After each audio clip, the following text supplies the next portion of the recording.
Sure. Well, let's break it down into something that's more simplistic and easily attainable by every single person in every single firm, and that is to be amazing. And amazing sounds like a big word. It's like, God, I got to go over the top. No, you don't need to go over the top. As a matter of fact, my definition of amazing stems from the predictable and consistent experiences that we create that our customers enjoy. Does customer service ever feel extraneous to you? Does it seem like too much effort and too lofty a goal for your busy work week? How can you achieve amazing service and why should you even bother? Our guest this week is Shep Hyken, Chief Amazement Officer of Shepard Presentations and an award winning author, speaker, and consultant on customer service.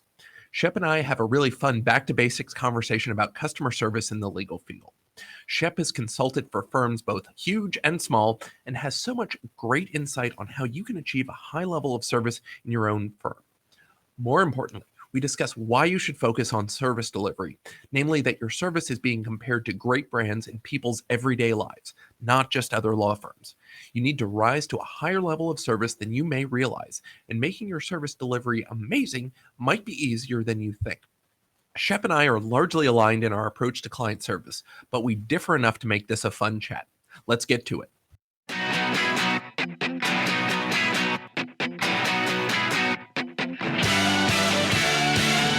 I'm John Strohmeyer, and this is the 5-Star Counsel Podcast. The market for legal services is shifting, and lawyers who don't adapt will be left behind. This podcast gives you a competitive edge in today's market by sharing the client service lessons you probably didn't learn in law school or in law practice. Let's start the show. Hey 5-Star listeners, before we start, I want to tell you about our amazing sponsor, Smith AI. Smith AI is a virtual receptionist service for small businesses with a specialty in working with solo and small law firms. I signed up with them within weeks of starting my firm because they are affordable for even the smallest solo practice. Their friendly receptionists respond to potential clients in Spanish or English, screen and schedule new leads, and can even take payments. And now they're answering calls 24 hours a day. So even when you're asleep, they're still working. Even beyond the phone, they've got live agents and chatbots ready to capture leads on your website, by text, and by Facebook Messenger. Smith's friendly gatekeepers can staff your front line so you can work uninterrupted. You can finally have the peace of mind that while you're working, you're not missing out on future work. Plans start at just $70 a month for calls and $100 a month for chats. Smith AI is offering a free trial, and our podcast listeners get an extra $100 discount code with promo code 5STAR. That's FIVESTAR. Sign up and learn more at www.smith.ai. Don't let another day go by. Try Smith AI. Shep, it is great to have you here on the 5-Star Counsel Podcast. It's great to be here, John. Thanks for having me. And I've been reading your stuff for years. There is so much to talk to you about, but I'm going to open it with kind of an easy question. Shep, what is customer service? Wow, great question. That's a big question.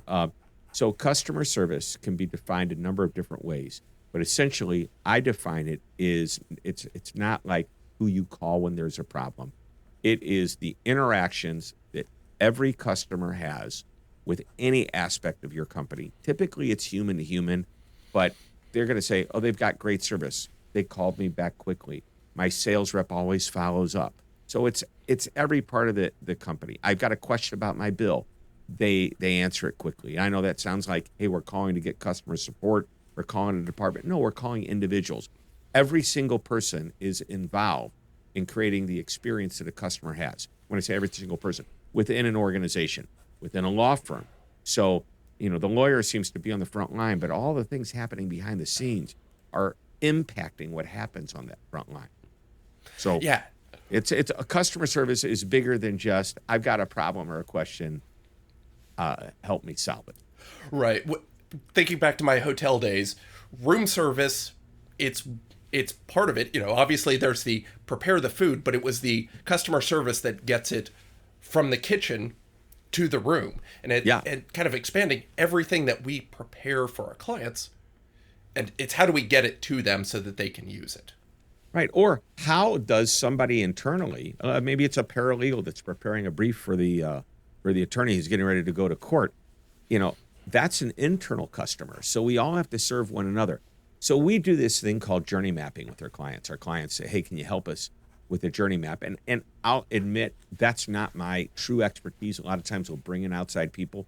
But one of my goals in that journey map is not to just look at the interactions that customers and clients have with the different companies and brands and whoever we're working with, but we're also trying to prove that behind the scenes, that not one department and thereby not one employee of those departments don't have any impact. Even somebody in the warehouse that says, I never see the customer. All I do is I pull stuff off the shelf and put it in the box. What happens if you put it in the box the wrong way? In the process of shipping, it breaks. That's your fault, okay? Not USPS or FedEx or UPS. It is your fault. So you impact that customer experience. And the words service and experience are kind of tightly tied together. And we don't want to forget that. A lot of people think of service as just the interactions, but service, somebody real smart a long time ago decided to refer to service as experience. And then somebody smarter said experience is even bigger than service. But service is such a big part of it. We can't let it go. Right. You can't have experience without having service deliver it. Well, you can have experience. It just won't be a good one. Right. And it gets to something that I kind of rail on frequently. Clients aren't coming to us for any sort of like gifts or surprises. The experience is nice, but it doesn't matter if you offer massages in your law firm. People want you to solve that problem for them, unless your problem is a lack of massages, in which case you're not really a law firm. So, yeah, I agree with that like 97% of the way. And I'll tell you what the other 3% is in just a moment. Sure. You're right. It's not about, I did a great job and they sent me a gift, or I paid them a lot of money and they did a great job, but then they followed up by sending me a set of steak knives as a thank you. Which, by the way, I love steak knives, and there's we've done my podcast. I've had a gentleman named John Rulin, who is the gifter of the world, the giftologist is what he calls it, and he believes that steak knives can be good done the right way. Anyway, I digress. So I had a client in the legal world, personal injury lawyer, large firm, and what they wanted to do is create a great experience so that when their clients came to the office, they experienced what I would not consider your typical, sit in the lobby, wait to go into the conference room. They wanted something better than that. And I really loved how they tried to create that optimal experience really at every step of the way. And then they even went to the point of when they won the case, having a celebration event where the client came into the office. Now, you can call that service, you can call that experience, but what they're trying to do is create that experience that makes customers or clients want to say, wow, if I ever have to go through this again, you're the ones I'm going to call. But more importantly, when I'm sitting around the dinner table or I'm at a party and my family or my friends say, hey, I've got this issue, hopefully I'm the client that's going to say, I know exactly who you need to talk to. And That's why this firm was going to that trouble, was to create that experience that made that client want to say, I'll be back. Right. And so, well, a couple ways to go, but you just dropped the phrase or the title of your new book. So I did, didn't I? See what I did there? You're making it easy. You're making it easy. So why don't you just start with the lead character on, page 1 of your book?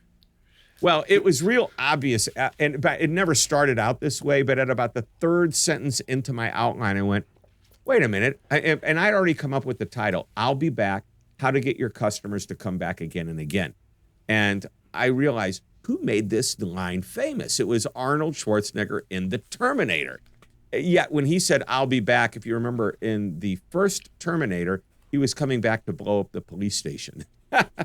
not the most positive reason to come back. But in subsequent movies, not even beyond The Terminator, he used that line, I'll be back. I can't remember. It's like he used it in 14 different places and multiple movies, many of them humorous, because he did make that line famous. By the way, Arnie, if you're listening, I'm still trying to get you to endorse my book. If you happen to be listening to this podcast, please give me a call. Just give me a line. It's not too late. So anyway, so that's the Arnold Schwarzenegger tie-in.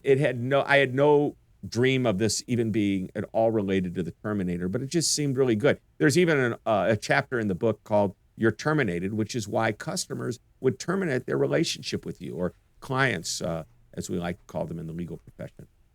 Yeah, and so we want people to come back. In a lot of businesses, that may make a lot of sense. You want people to come back again and again. For lawyers, what do we think about, I don't do divorce, I don't do criminal defense. Those clients aren't looking for people to necessarily come back. At least the clients are hoping they'll never I have hope you to get come back. divorced again and use our services. No, Better luck next time. So, better luck next time. Very good. But no, depending on the type of law you practice, you want a long-term, perpetual client. I mean, family law, you're constantly changing things as your family changes, grows. People are married, so you're constantly working. In corporate law, I'm going to be doing another deal next year. I'm going to be doing another contract. I need help. This is what you do. Litigation. If I've got my go-to litigator, depending upon the type of business I am, I may be using your firm all of the time. So I believe there's a lot of opportunity to come back. But again, I'll go a step further that maybe I'll be back might not be the best phrase for some attorneys, but how about I'll refer you because you did such a good job. Now that's a great phrase to use. And the same techniques we use to get people to come back are the same ones we use to get people to talk about us. I actually wrote an article probably about 4 or 5 months ago, maybe a number of months ago, where it was my favorite songs related to customer service and experience. And my number one is Bonnie Raitt's Let's Give Them Something to Talk About, in a good way, right? Right. And so what should we be thinking about? What should those things that people are talking about us when we're lawyers, we don't necessarily want to shower them with, a fruit basket's probably pretty complacent, but having the celebration party, what else should lawyers be considering? Well, let's break it down into something that's more simplistic and easily attainable by every single person in every single firm, and that is to be amazing. And amazing sounds like a big word. It's like, God, I got to go over the top. No, you don't need to go over the top. As a matter of fact, my definition of amazing stems from the predictable and consistent experiences that we create that our customers enjoy, our clients enjoy. And I'll give you an example.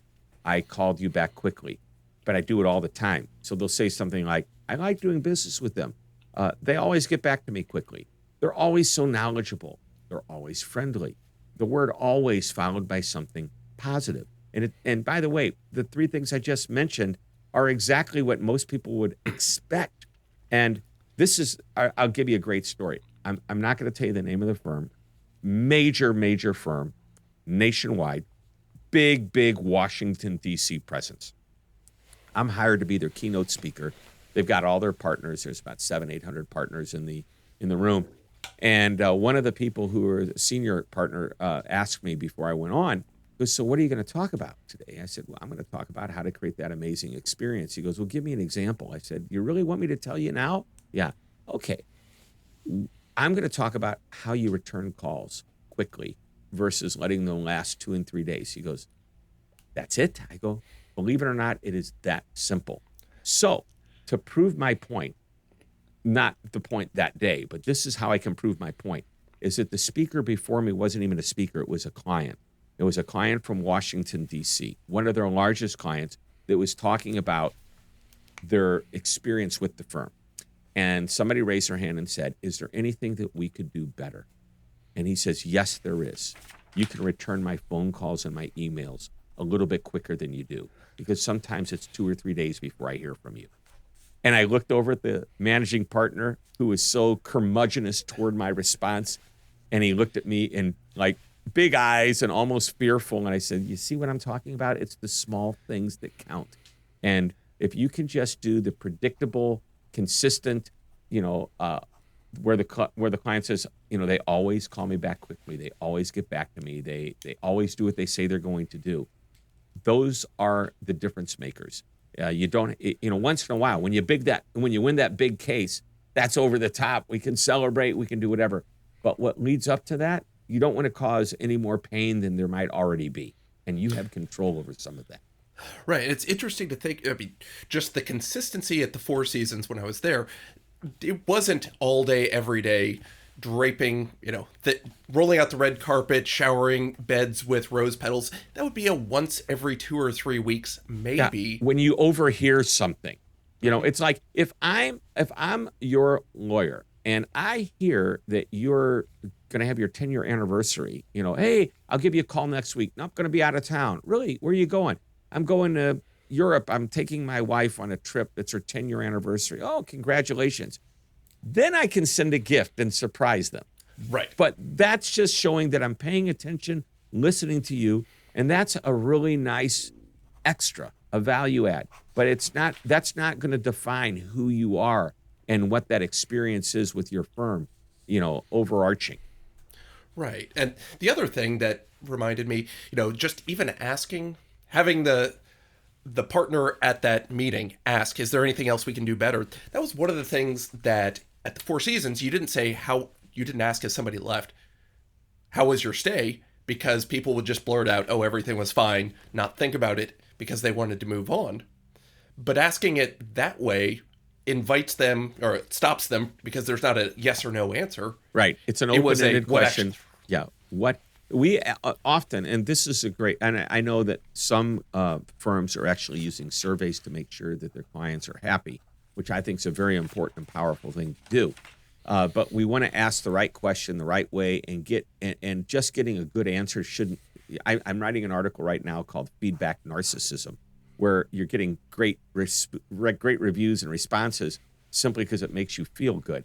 But actually, feedback isn't about making you feel good. It's about learning from what you did. So if you did do something right, we should take a look at that. What is it that we can do again to make this same thing happen? And so how can we operationalize what our clients are happy with? But to the point of feedback, if we ask the question on a scale of 0 to 10, what's the likelihood that you'd recommend us to a colleague or somebody who might need our services? And if they say 9 or 10, you've got a promoter. And you can ask then a follow-up question. Is there one thing you can think of that would have made the experience better? Hence, I call that the one thing question. But what about if they gave me a 7? Oh my gosh. I wouldn't say, what can I do to get a 10? I would say, what could I do to bump that number from a 7 to an 8 or a 9, which makes it a little bit more realistic. Well, I'm going to tell you where you fell short. Okay, if you'd have fixed this, I would have given you a higher number. So we're looking for that open-ended question following up the what I would call, more quantitative type of feedback. And we're looking for that qualitative feedback as well. Have you had any, or do you have clients that have done that Net Promoter Score in person versus just as an electronic, like, hey, would you take this email survey? Well, I think there's advantages and disadvantages. The reason you might not want to do it in person is because in person, I might not give you my true feelings. I don't want to look you in the eye when I give you a low grade. Right. Yeah. So I would probably, having a focus group, having a session where we talk about it is fine, but perhaps leading up to that might be, let me send you a survey. Once we get the survey back, I'd like to sit down with and have a meeting with you and talk about your responses, what we could have done better. And maybe it's not even that we could have done something better, but is there something you would suggest to make us better that we're not even thinking about? So it's not just, do we do a good job or a bad job? Are you happy with the service or not? But what one thing can you think of that would make the experience even better? One of my favorite questions to ask, and I mentioned, I call it the one thing question. One thing. By the way, if you ask 100 clients that same question, by the way, I'll add 100 happy clients that same question. You're going to be surprised at some of the answers you get. Some of them are easy to operationalize. Right. And you're hopefully going to get at least 50 different answers. Well, you may not, but it doesn't matter. If you get one and it's the wrong one and it's like, well, that's kind of out there, that's going to happen. But yeah, if you hear a bunch of people giving you the same answer, you truly have the opportunity to improve on greatness. They're already happy with you. This is going to make them even happier. Shep, well, what if they've asked, hey, what if we could have done these things that are just unreasonable, impossible? Dropping all my English right now. No, but I know what you're saying. What if they ask that one thing includes something that's unreasonable? Like I said, you don't have to take advantage of whatever they share with you, but if you see enough people asking the same thing again and again, I'm going to give you the most simplistic example. One of my clients was a restaurant chain, and they were getting, one of the things they're famous for is their bread is so good. People rave about the bread. They comment on it. There was this one restaurant that wasn't getting any comments about it at all. And that was rather strange. And so they asked in that one thing question, and one of the responses came back, I've eaten at your other restaurants, and the bread is always warm and soft. However, whenever I come to this particular location, it's warm, but it's always hard. Wait a minute, why is that? Because this location was the only location that didn't make their own bread. They brought it in. Now, customers didn't know that, but only on one comment they realized, well, this is why nobody ever talks about our bread, because we're not giving them something to talk about. But at other restaurants, they did, and they managed to fix that. They realized how important it was, and they set it up so they can do that. Excellent. So what's your version of that? As a lawyer, what is your version of the warm but hard bread compared to, the warm but soft and delicious? There are people listening to this. I'm not going to expose that right now. But Okay. think about it later. Yep. Shep, another thing I got from the book, and I really liked seeing my thoughts expressed by somebody else. Tech is not the solution. It comes across in a couple different places. We're not just going to automate our way out of this. Can you say a little bit more about that? Sure. And most of this has to do with how you respond to customers. Is it an automated response, or is it some system that you have to support your clients that's a digital response? So is there a frequently asked questions page on your website? Is there videos that explain processes? Maybe some type of a tutorial that explains, there's different, I don't know I'm not a lawyer, so I can't give you the exact words, but there's different parts of the case that might, be a technical term that a typical layperson might not understand.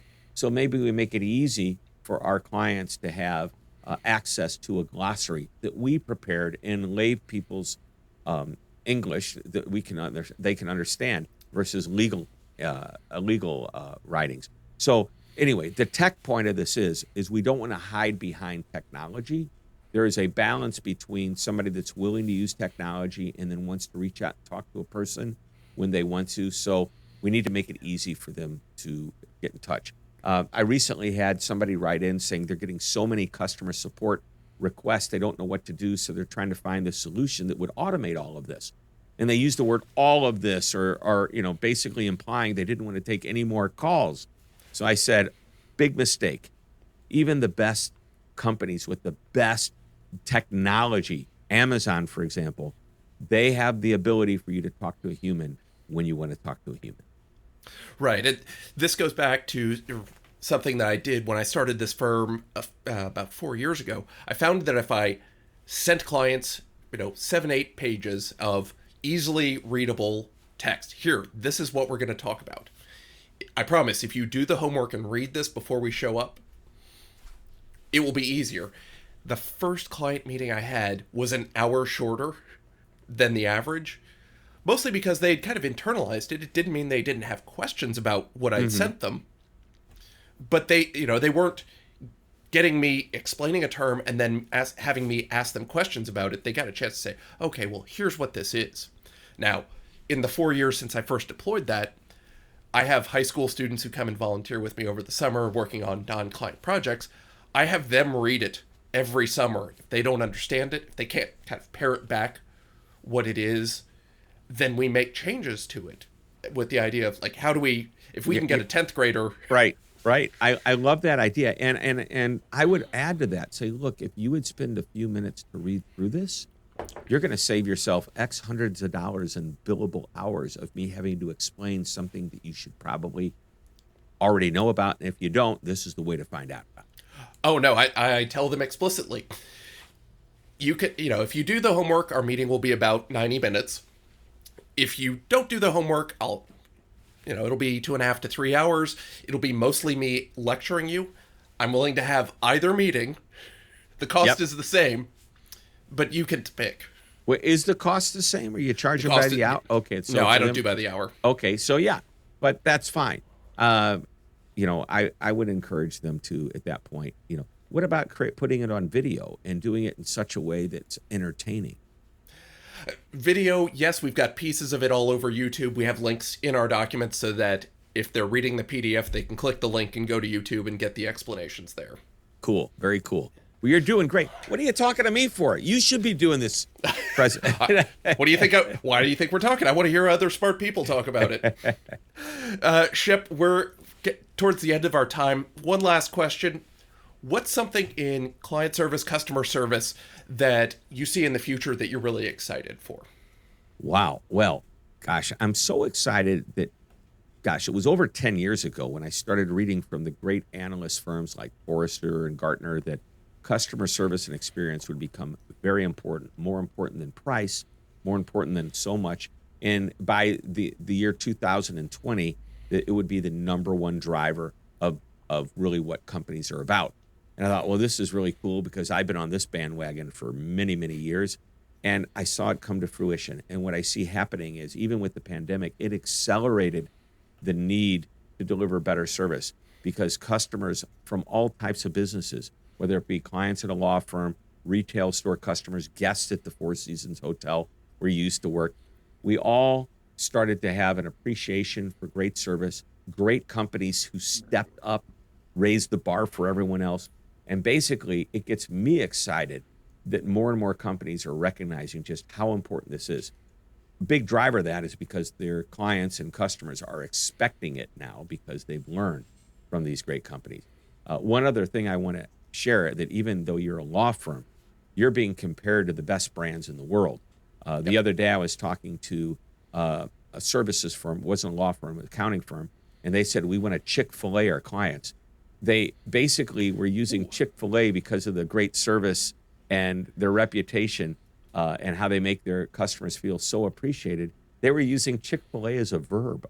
That's pretty good. I mean, listeners couldn't see me kind of react. I was like, oh my God, unless I love Chick-fil-A, I spend my money there occasionally.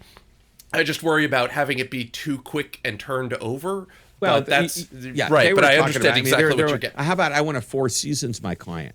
Okay? Exactly. You know, I want to give them the experience that would make them feel like, you know, wow, you're the most important client to me, and I'm here to take care of you. This isn't just, you know, me being your lawyer. I'm your partner on this case, and that would be the goal. When I did my first major book published. It was my third book. It was published by Wiley. I found an attorney here in St. Louis where I live, known for entertainment attorney, one of the tops. I went into his office. I saw these, records on the wall, platinum records, gold records of all the clients he recommended. And I saw the testimonials. They said, you're not my lawyer, you're my bodyguard. You protect my intellectual property. And I saw words like that. I go, wow, this is a guy that partners with his clients, doesn't just service the client. Oh, that's great. Shep, thank you so much. Where can our listeners find out more about what you're doing? And yeah, it's easy. Just go to Hyken.com, HYKEN.com. Excellent. Shep, thanks so much. Thanks for having me, John. So it's just me and Bobby. Shep has left the room. Bobby, that was a really fun interview. I'm glad we got to talk to Shep. So glad. I know he's been on our radar to get on the show since the beginning, I believe. And one of the things, I guess my top takeaway from what he said, we don't need to go over the top with this. It's not about showering people with gifts. And I know I keep saying it, but it's really nice to hear somebody else say it in his own words. We don't need to go over the top with what we're doing. Right. I think what he said about being amazing, which, like he says, sounds like a real challenge. I think it's an excellent North Star for people to be predictable and consistent in those experiences that our clients enjoy. And this is something that, thinking back to the hotel, not every client needs an overwhelming response. Some of them just want to come in, check in at the desk, and go to their room and go to sleep. You don't need to slow them down when what they want is to go to their room, help them get there, kind of react to what they're doing. Now, that doesn't mean you won't have clients who come in and need some extra touch. Give that to them, but be prepared for it. But you don't have to always just deliver the full dog and pony show. Answer your phones, return your phone calls, return your emails. It's that simple. The bar is low here. I think the bar for attorneys is exceptionally low. Yeah. So you can be steps ahead of all of your competition by doing some simple things. Excellent. Well, Bobby, I think that's probably a good enough place to end for right now. Yeah, it's a great place to end. And if my count is correct, this interview with Shep was our 99th episode. Oh, That means episode 100 is coming. I think we're going to do some kind of recap, something solo, either just you or the two of us, and then a whole season 2 is ahead of us. So probably some changes on the horizon. But before we even get to that, we want to thank you all for listening, of course, as always, and give you a brief reminder to please share the podcast with people that you think can benefit from it. And if you're so inclined, take 30 seconds to leave us a review on your preferred podcast app. We will see you next week. Thanks so much for listening. You can find more info on us and get your free white paper on client service at 5starcouncil.com. You can get in touch with me at john@5starcouncil.com. If you enjoyed the podcast, please subscribe wherever fine podcasts are found and leave us a review wherever you can.